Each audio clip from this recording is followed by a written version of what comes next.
Brought to you by TechnoSpark 20 series smartphones.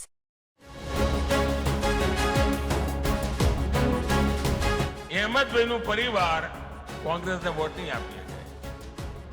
કોંગ્રેસના એક મોટા નેતા બનતા સુધી ભાવનગરમાં જ રહેતા હશે, મત એમનો ભાવનગરમાં જ હશે. એ ભાવનગરમાં કોંગ્રેસને વોટ નહીં આપી શકે. લોકસભા 2024ની ચૂંટણીને લઈ ગુજરાતમાં ભાજપ પ્રચંડ પ્રચાર કરી રહ્યું છે. વડાપ્રધાન મોદી ગુજરાત પ્રવાસે આવવાની સાથે જ કોંગ્રેસ અને આમ આદમી પાર્ટીના ગઠબંધન પર નિશાન સાધી ચૂક્યા છે.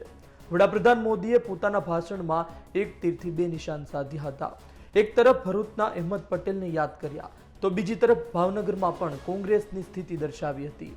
ભરૂચ લોકસભામાં હાલ ટફ ફાઇટ ચાલી રહી છે, ત્યારે વડાપ્રધાનનું આ નિવેદન ખૂબ જ મહત્વનું માનવામાં આવી રહ્યું છે. સાંભળો શું કહ્યું હતું. એમની દશા એવી છે કે પોતે આ વખતે કોંગ્રેસને વોટ નહીં આપી શકે. બોલો, આ મોદી સાહેબની કમાલ જ છે ને.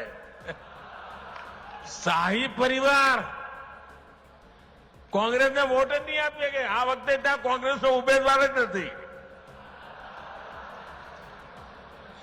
અહીંયા આપણા ત્યાં ગુજરાતના મોટા નેતા હતા અહેમદભાઈ. અહેમદભાઈ તો હવે રહ્યા નહીં. અહેમદભાઈનો પરિવાર ભરૂચમાં રહે છે. એમની દશા એવી, કોંગ્રેસને મત નહીં આપે. અહેમદભાઈનું પરિવાર કોંગ્રેસને વોટ નહીં આપી શકે. કોંગ્રેસના એક મોટા નેતા બનતા સુધી ભાવનગરમાં જ રહેતા હશે, મત એમનો ભાવનગરમાં જ હશે. એ ભાવનગરમાં કોંગ્રેસને વોટ નહીં આપી શકે. આ કોંગ્રેસની દશા છે. તમે વિચાર કરો.